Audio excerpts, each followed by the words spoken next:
hay que tener un punto de partida y es el acuerdo de paz del 2016 con la FARC. Es decir, después del acuerdo de paz se disminuye la violencia en una gran medida. Los peores años de la violencia en Colombia fueron el 2002, 2003, pero luego en el 2016 hay una gran disminución en todos los indicadores. Luego, la ausencia de la implementación pues hace que se vaya creciendo en los diferentes indicadores. Una cosa es el país que recibe Duque, un país con una ausencia de la presencia especialmente de la FARC y de conflictividades territoriales. Fue en 2017 realmente con una baja indicadores de violencia.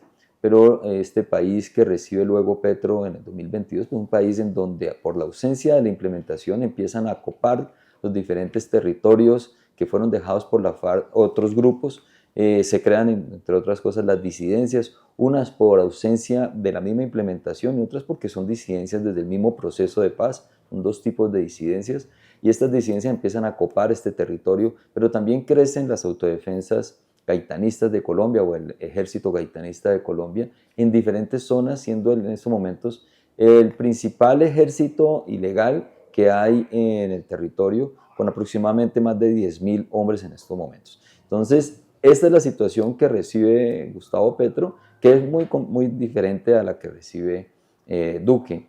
La ausencia de nuevo de la implementación hace que crezcan las conflictividades, y no solamente los grupos armados, sino las diferentes conflictividades, y estas se expresan también en violaciones a derechos humanos. Entonces sube el tema de las masacres, sube el tema de los líderes asesinados, y suben también los firmantes del acuerdo de paz que han sido asesinados y violentados. El término de masacre es un término que es bien conflictivo porque realmente no existe el delito de masacre en el Código Penal.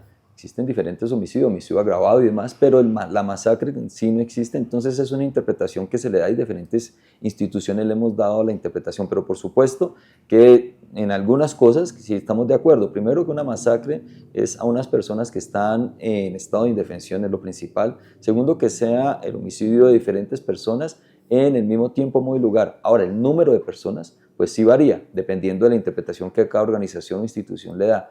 Entonces, desde Naciones Unidas, la Defensoría del Pueblo y organizaciones sociales como el CINEP e Indepaz, tenemos la interpretación de 3 en adelante. Durante muchos años, la fuerza pública y el gobierno empezó a hablar de 4 en adelante. Desde el gobierno de Gustavo Petro hemos logrado unificar con el mismo gobierno que sea de 3 en adelante. Entonces, por eso el número de masacres había una gran diferencia entre lo que decían las comunidades, entre lo que decían las instituciones y las mismas Naciones Unidas con lo que decía el gobierno. Hoy tenemos el mismo rasero, por así decirlo, de interpretación sobre lo que es una masacre. Pues sí, es interesante el análisis que se puede hacer a lo largo de la cuenca del río Cauca y de la cuenca del río Magdalena y de lo que ha venido acompañando las violencias en estos ríos. Hace poco se declaró el río Cauca como víctima y eso es importante porque el río y alrededor de los ríos están las riquezas, no solamente del tema del oro, sino las diferentes riquezas y conflictividades territoriales que pueden existir. Entonces, desde su nacimiento en el departamento del Cauca y pasando por el norte del Cauca, por ejemplo, donde se abastecen diferentes economías gracias a lo que da el río y toda su cuenca, pues estas economías también tienen intereses que van en contravía de los intereses de las comunidades. Y estos intereses en algunas ocasiones se ven reflejados por medio de la violencia y tratan de resolver estos conflictos de una manera violenta. Entonces, las riquezas naturales, no solamente del río, de los páramos, las riquezas que están dando, entre otras cosas, los mismos bosques, pues son riquezas que van en contravía de los intereses de las comunidades que pretenden cuidarlos, protegerlos. Entonces, esa interrelación y esta lucha que se ha venido dando entre los diferentes intereses de comunidades con los intereses de megaproyectos, pues genera muchas veces violencias que van en contravía de las comunidades.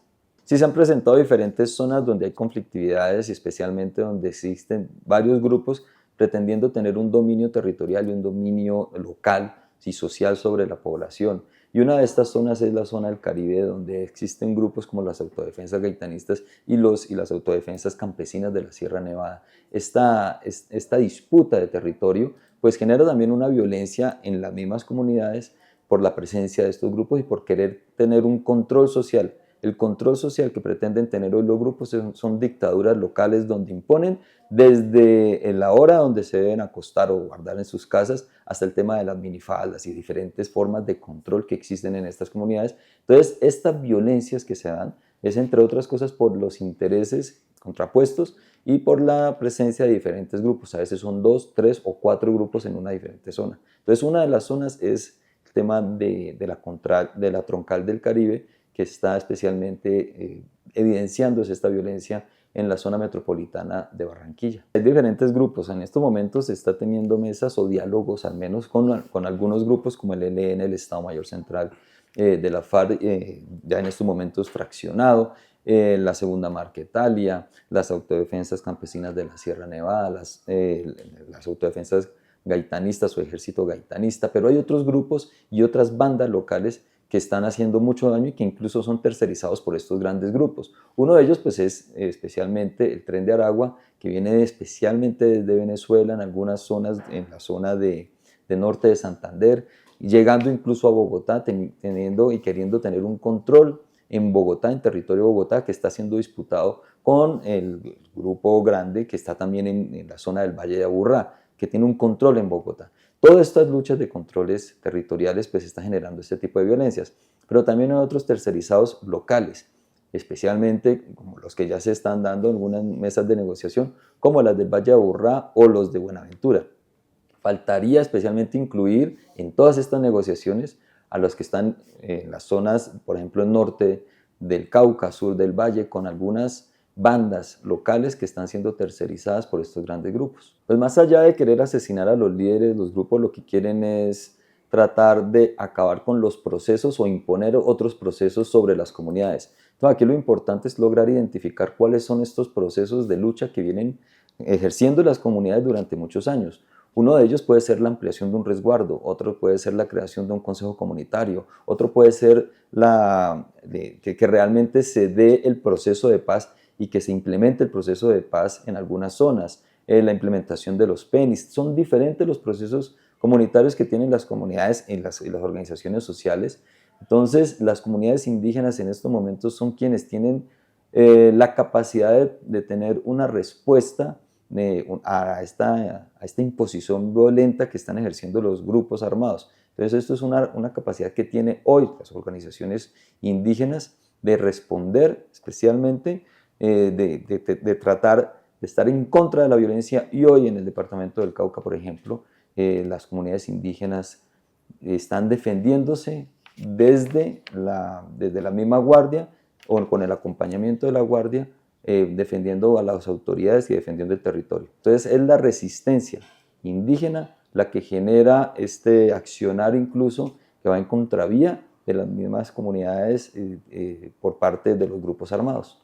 Sí, lastimosamente los líderes comunales hoy se han convertido en uno de los focos principales de accionar en contravía de ellos por parte de los grupos armados, porque realmente los líderes comunales tienen un poder muy importante en las organizaciones sociales, son la base de la democracia, son las juntas de acción comunal, y la decisión que se pueda tener sobre lo que se va a hacer en un territorio pasa, entre otras cosas, por las juntas de acción comunal. Entonces se han convertido en un objetivo principal de estos grupos armados para tratar de imponer un orden social en los territorios. Pues hay que tratar de entender lo que son en estos momentos, o lo que es la paz total y lo que son los diálogos, que son cosas distintas, hacen parte, por supuesto, los diálogos de la paz total, pero la paz total va mucho más allá de lo que son unos diálogos entre un gobierno y un grupo armado. Tienen una metodología además diferente de la que hemos venido o hemos estado acostumbrados. Esta es una metodología en donde ya no es el hecho de que nada está acordado hasta que todo está acordado, sino que se van acordando en el momento en la misma mesa y se va implementando. Entonces, para esto pues se requiere, por supuesto, que haya un cese al fuego, porque es muy difícil implementar lo que se va acordando en el camino en medio de las balas, en medio del fuego. Entonces, por eso lo primero que se hizo fueron 5 decretos para cese al fuego, decretos de cese al fuego unilateral, los cuales fueron respondidos en algunas maneras positivamente y en otras maneras negativamente por parte de los grupos armados. Entonces son un avance, porque aquí digamos que lo principal de estas mesas es el respeto a la vida, y lo que se ha querido es garantizar eso con los ceses al fuego. Se ha ido avanzando especialmente en diferentes temas como las transiciones y como el cambio territorial que se está dando por parte del Estado en estas zonas donde hacen presencia los grupos armados. Esto se ve y se evidencia en las mismas cifras como han descendido en diferentes momentos, pero sobre todo en diferentes categorías. Entonces, todas las categorías han descendido en la violencia, exceptuando una, y es la extorsión. Por eso es importante, pues, que se tenga en cuenta las diferentes conflictividades, pero también las diferentes violencias y el tema de la extorsión para, pues, que realmente la población vea y tenga ese escenario de paz.